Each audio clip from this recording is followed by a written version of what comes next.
এমন ভূমিধস জয় কিভাবে পেল নরেন্দ্র মোদীর বিজেপি? বিজেপি আসলে কি বলছে? বিজেপি বলছে এই জয়ের পেছনে 5 কারণ। মমতা বন্দ্যোপাধ্যায়ের টানা 15 বছরের ক্ষমতার অবসান দেখল পশ্চিমবঙ্গবাসী। এর আগে বাম সরকারের 34 বছর, আর এবারে স্বাধীনতার পর প্রথমবার পশ্চিমবঙ্গে উঠছে বিজেপির গেরুয়া পতাকা। ঝুলিতে পুড়েছে প্রায় 2/3 আসন। বিজেপির এমন জয় আমাদের সামনে কয়েকটা প্রশ্ন দাঁড় করিয়েছে। প্রথম প্রশ্ন, এমন ভূমিধস জয় কিভাবে পেল নরেন্দ্র মোদীর বিজেপি? বিজেপি আসলে কি বলছে? বিজেপি বলছে এই জয়ের পেছনে 5 কারণ। প্রথমত, নারী ভোট। দলটি বলছে কেন্দ্রে এনডিএ সরকারের নারী সংরক্ষণ বিলের উদ্যোগ নারী ভোটারদের মধ্যে ইতিবাচক প্রভাব ফেলেছে। আর নির্বাচনী প্রচারণায়ও বিজেপি সামনে এনেছে বিরোধী দলগুলো নারী বিরোধী কার্ড। আর এতেই বিজেপির পক্ষে নারী ভোট অন্তত 5% বেড়েছে বলছে বিজেপি। এর বাইরে ক্ষমতায় আসার 45 দিনের মধ্যে 7ম বেতন কমিশন কার্যকর এবং শূন্যপদ পূরণের প্রতিশ্রুতি সরকারি কর্মচারী ও চাকুরির প্রার্থীদের আকৃষ্ট করেছে। এটি প্রায় 50 লাখ ভোটারের ওপর প্রভাব ফেলেছে। কেন্দ্রীয় বিভিন্ন প্রকল্প বাস্তবায়িত না হওয়া এবং পরিকাঠামোর অভাবকে হাতিয়ার করেছিল বিজেপি। এতে মধ্যবিত্ত ও তরুণ ভোটাররা আকৃষ্ট হয়েছে।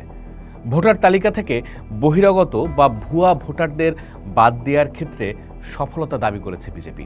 এই শুদ্ধিকরণ অভিযান বা সংক্ষেপে SIR এটাও ভোটে প্রভাব ফেলেছে। এ তো গেল বিজেপির ভাষ্য, তাদের জয়ের কারণ। যদিও তৃণমূল কংগ্রেস প্রধান মমতা বন্দ্যোপাধ্যায় বলছেন বিজেপির এই জয় অনৈতিক। তিনি বলছেন বিজেপি জালিয়াতি করেছে, নির্বাচন কমিশন এখন বিজেপির কমিশনে পরিণত হয়েছে। আমরা বারবার এ নিয়ে অভিযোগ জানিয়েছি, কিন্তু কেউ শোনেনি। তারা জোরপূর্বক SIR পরিচালনা করেছে। অর্থাৎ SIR যে ভোটে ব্যাপক প্রভাব ফেলেছে তা বলাই যায়। পরের প্রশ্ন, মেয়ের পাশে শক্তভাবে দাঁড়ালো না কেন বাংলা? সে কি তৃণমূলের দোষে, নাকি গেরুয়া শিবিরের ভোট ইঞ্জিনিয়ারিংয়ের কারণে? অ্যাক্টিভিস্ট সুদীপ্ত বিশ্বাস বিভু তার ফেসবুক পোস্টে লিখেছেন, আরজিকর ধর্ষণকাণ্ড, শিক্ষকদের চাকরি হারানো, কাটমানি, চুরি, দুর্নীতি ইত্যাদি মমতাকে তরুণদের কাছ থেকে বিচ্ছিন্ন করেছে। রাজ্যে শিল্প নেই, ক্রমবর্ধমান বেকারত্ব তো আছেই। উচ্চশিক্ষিতদের ছাড়তে হচ্ছে রাজ্য, পাড়ি দিতে হচ্ছে ভিন দেশে। মমতা হয়তো জানতো, কিন্তু ক্ষমতার দম্ভে কেয়ার করেনি। ভেবেছে ভাতাধারী কার্ডধারীরা মমতাকে জিতিয়ে আনবে, এবং শেষবেলায় তা হয়নি। পরের প্রশ্ন, মুসলমান ভোটার আসলে কি ফ্যাক্টর? অনেক বিশ্লেষক বলছেন বিজেপির এমন বড় জয়ের পেছনে কাজ করেছে মুসলমান ভোটার ফ্যাক্টর। মমতা বন্দ্যোপাধ্যায় মুসলিম ভোটের ওপর অতিমাত্রায় নির্ভরশীল হয়ে পড়েছিলেন। অবশ্য এর পেছনে কারণও আছে। অতীতের কোনো ভোটে 75 থেকে 80% মুসলিম ভোট তৃণমূল কংগ্রেসের প্রার্থীদের পক্ষে গেছে। মমতাও তার বিভিন্ন প্রকল্প বাস্তবায়ন করেছেন মুসলিম ভোটারদের লক্ষ্য করে। এই কারণে কেন্দ্রীয় সরকারও এই বিষয়টা বিবেচনায় নিয়ে ISR শুরু করেছে। ফলে 91 লাখ ভোটার এবার ভোটই দিতে পারেননি, যেখানে প্রায় 65% মুসলিম ভোটার। কিন্তু তা এই নির্বাচনে কিভাবে প্রভাব ফেলল? 2021 সালের বিধানসভা ভোটে একটু নজর দেওয়া যাক। 30% বা তার বেশি মুসলিম ভোট থাকা 89টি আসনের মধ্যে সেবার তৃণমূল পেয়েছিল 87টি। 20% বা তার বেশি মুসলমান ভোটার থাকা আসন রয়েছে 112টি। গতবার সেগুলোর মধ্যে 106টি আসন জিতেছিল তৃণমূল। মমতা সরাসরি বলেছেন বিজেপির নির্দেশে নির্বাচন কমিশন বেছে বেছে তাই কোপ মেরেছে ওইসব আসনে। এবারের প্রশ্ন, মুসলিম ভোটাররাও কি ভাগ হয়ে গেছেন? অনেকের ধারণা ভাগ হয়েছে। ফুরফুরা শরীফের পীরজাদা নওশাদ সিদ্দিকীর নেতৃত্বাধীন ইন্ডিয়ান সেকুলার ফ্রন্ট বা ISF এবং মুর্শিদাবাদের প্রাক্তন তৃণমূল নেতা হুমায়ুন কবিরের গঠিত আম জনতা উন্নয়ন পার্টি বা AJUP মুসলিম ভোটে ভাগ বসিয়েছেন। এর বাইরে কংগ্রেস ও CPMও পেয়েছে মুসলমানদের ভোট।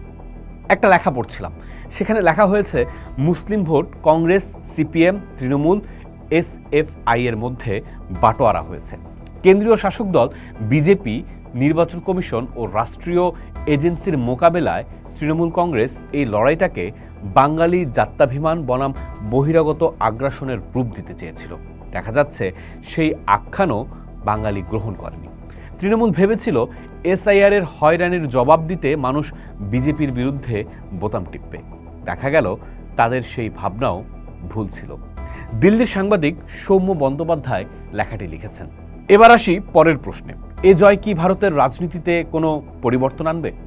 মালদহ, মুর্শিদাবাদ, 2 মেদিনীপুর, পশ্চিম বর্ধমান এবং কোচবিহারের মতো জেলাগুলোতে মুসলিম ভোটারদের মেরুকরণ থাকায় বিজেপি হিন্দু ভোটারদের ঐক্যবদ্ধ করতে পেরেছে।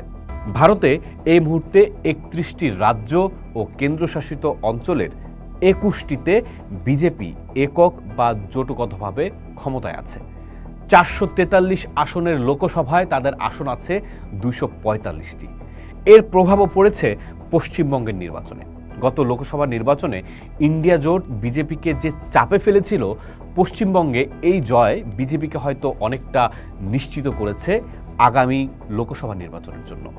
আরেকটা বড় ইস্যু হলো পশ্চিমবঙ্গের বিভাজন।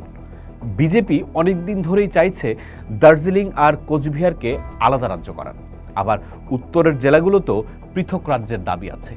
এবারের ভোটে এসব অঞ্চলে একচেটিয়া জয় পেয়েছে বিজেপি। ফলে পশ্চিমবঙ্গ ভেঙে গেলে ভারতের রাজনীতিতে এই রাজ্যটি গুরুত্বহীন হয়ে পড়বে, আর এতেই শক্তিশালী হবে বিজেপির রাজনীতি।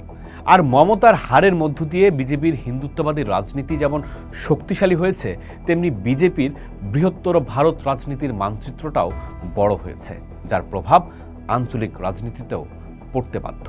আঞ্চলিক রাজনীতির প্রসঙ্গ যখন এলো, বাংলাদেশ প্রসঙ্গটাই সবচেয়ে বেশি আসে এই আলাপে। কেননা পশ্চিমবঙ্গের রাজনীতি বাংলাদেশের জন্য বাইরের ঘটনা না। কবি ও তাত্ত্বিক ফরহাদ মজহার ফেসবুক পোস্টে লিখেছেন, এই নির্বাচন দেখাচ্ছে বাংলাদেশ ভারত সম্পর্ককে যদি আমরা শুধু 2 রাষ্ট্রের সম্পর্ক হিসেবে দেখি তাহলে ভুল করব। সোজা কথা, বাংলাদেশ যার পরনাই প্রান্তিক অবস্থানে।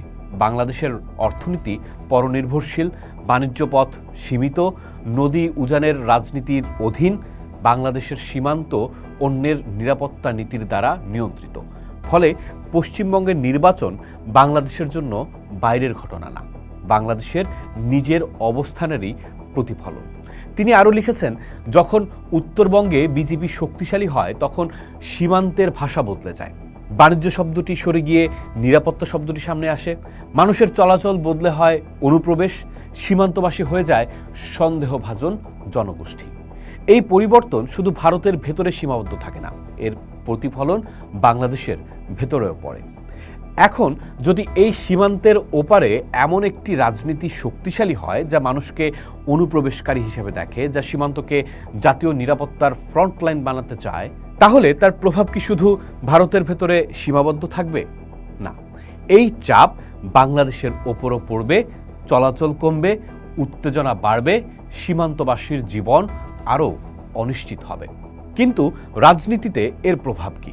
কবি ও বুদ্ধিজীবী ব্রাত্য রায়সু বলছেন, পশ্চিমবঙ্গের বিজেপির বিজয় লাভের কারণে বাংলাদেশে মুসলিম ধর্মীয় রাজনীতি আরও তীব্র হবে এমনটা মনে হয় না, বরং হিন্দু ধর্মীয় রাজনীতি বিকশিত হইতে পারে, যেইটা এতদিন হইতে পারে নাই। হিন্দু ধর্মীয় রাজনীতি বাংলাদেশে শক্তি অর্জন করতে পারলে মুসলমান ধর্মীয় রাজনীতির সঙ্গে একটা সহাবস্থান তৈরি হবে। ফলাফল হিসাবে সোনার বাংলায় বছরব্যাপী একটা সেকুলার রাজনৈতিক পরিস্থিতি বিরাজ করতে পারে। পশ্চিমবঙ্গ ও আসামে বিজেপির অবৈধ বাংলাদেশি রাজনীতি সফল হয়েছে বলা যায়।